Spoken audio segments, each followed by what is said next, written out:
Hello everybody, what's going on? MacLeod Swag is back with another Sony Vegas tips and tricks tutorial, kind of fix thing, whatever you want to call it, that's what it is. I'm going to make this pretty fast, going through all the different tips and tricks, just to keep you guys on your toes, and hopefully inform you, so you can learn something from this. But anyway, let's get right into it, starting off with the first tips and tricks, or first tip, I guess this is going to be, or kind of a fix. Expanded layers. This was a problem I had for quite a while, and it came about when I was randomly either, I don't know, clicking around or dragging some stuff, and I must have accidentally double-clicked. And you get this really annoying red line thing, you get this A, and the and thing, and then the track just becomes big, and it's all messed up, and then in your preview window, you've got two things side by side, but except like one isn't playing, and it's just the most annoying thing in the world. And before, I had to shut down my, save it, shut down on my Sony Vegas, bring it back up, and it was back. But I figured out, hey, double click on the red line again, everything's back to normal. Cool. Anyway, so that is the first tip for you. Okay, so my next tip is going to be about parent tracks, which is another really cool feature I found. Let's say you have two tracks right here, two text boxes, for example, that say meow meow, and you want them to move together.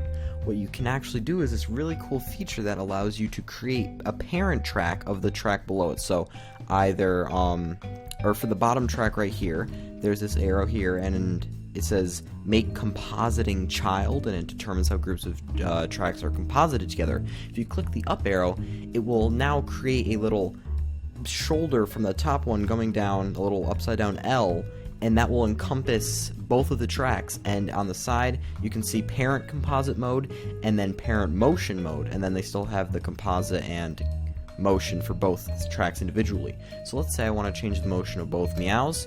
I can go in here and they will move together as a group now. Pretty cool feature. Alright, so my third tip is actually a really awesome one. Let's say you have a bunch of activity going on in one certain section, and in the editor itself, it's not going to be able to... Sorry, I'm kind of overlapping, but take a look at this little 2-second thing here. 2-second part. Revolutionizing how gene repairing was accomplished.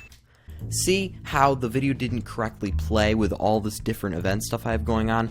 What I can do to just do a short little example inside of the editor just to see how it's going to look is if I create my loop. Let's bring a loop over here. You can create a loop by right-clicking on this part above the timeline, and you select loop playback. Geez, playback.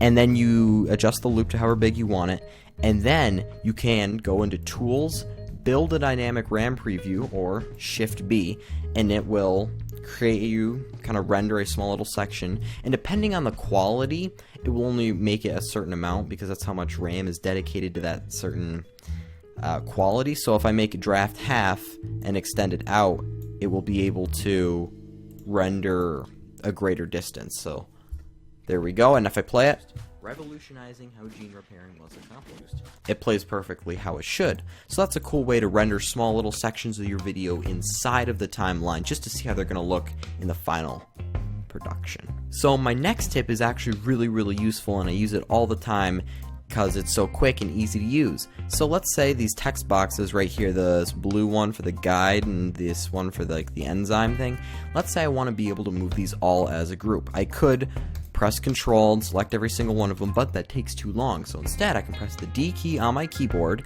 twice, and that will, as you saw down here, I'll do it again. You're on the normal edit tool, you press D twice, it'll move it over to a group selection edit tool. I can actually drag, and I can customly select all the different tracks I want to, and then from there, press D twice again, and I'm back to my normal edit tool, and I can move them however I want to, which is pretty awesome. Yeah, you can also do it by just clicking on it, but I find pressing D twice a lot easier. Okay, so this next little trip is a method that can actually help you edit a lot faster depending on your editing style or how you initially record. So how I record is I usually record a half hour to 40 minutes of footage, and then I cut out all the funny moments to make like a funny moments thing, right?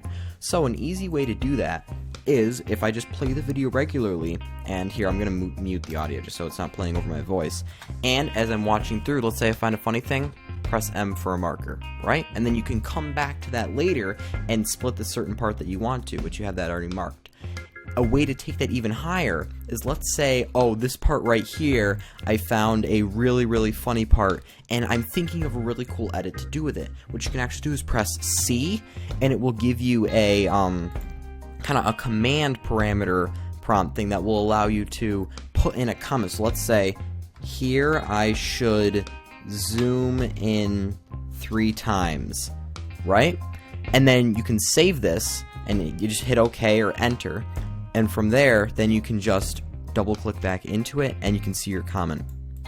Quite useful. This next tip I found out pretty recently is actually quite useful for me as well. So, what I can do is, whenever I insert a video track, it always starts out minimized. Isn't too big of a deal, I can go on the bottom and drag it out. But I have to do that every time I create a new one.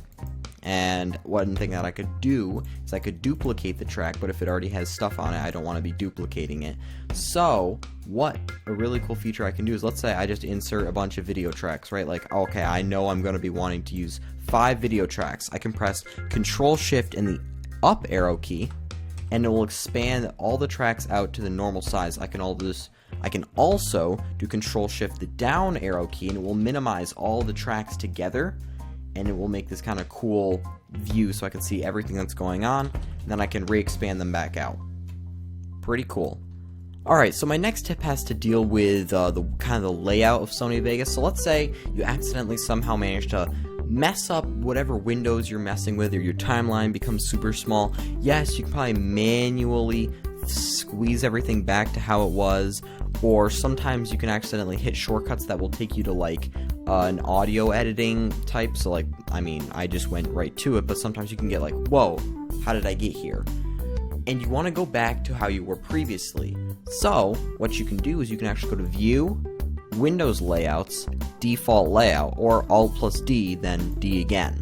And it will take you right back to the layout that you were probably initially editing in. Because, I mean, the default layout is quite nice.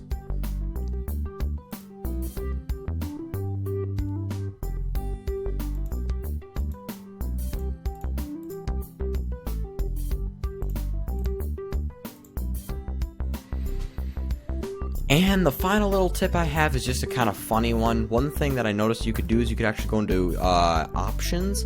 You could turn on the metronome. And when you play, you hear a nice metronome sound. And you're actually able to go into your video properties up here or over here, and you can go into ruler, and on here you can change the beats per minute, the beats per measure, and the note that gets 1 beat. So you could change all that different cool stuff. So let's say we want, I don't know, how about 10,000 beats per minute? Apply that, okay.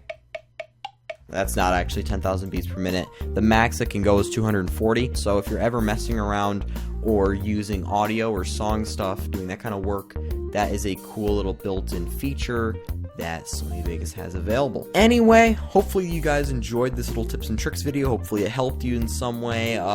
Leave a like, definitely, if this enjoyed you. Be sure to tell me down in the comments if you learned anything from this, and tell me if I should make another one of these, because I really like making these tips and tricks videos because I actually learn a lot from them as well. I get to like search up stuff like, hey, cool little tips in Sony Vegas, and I'm like, I did not know I could do that. So, hopefully you guys enjoy. Be sure to stay tuned for more stuff, and I'll see you in the next video.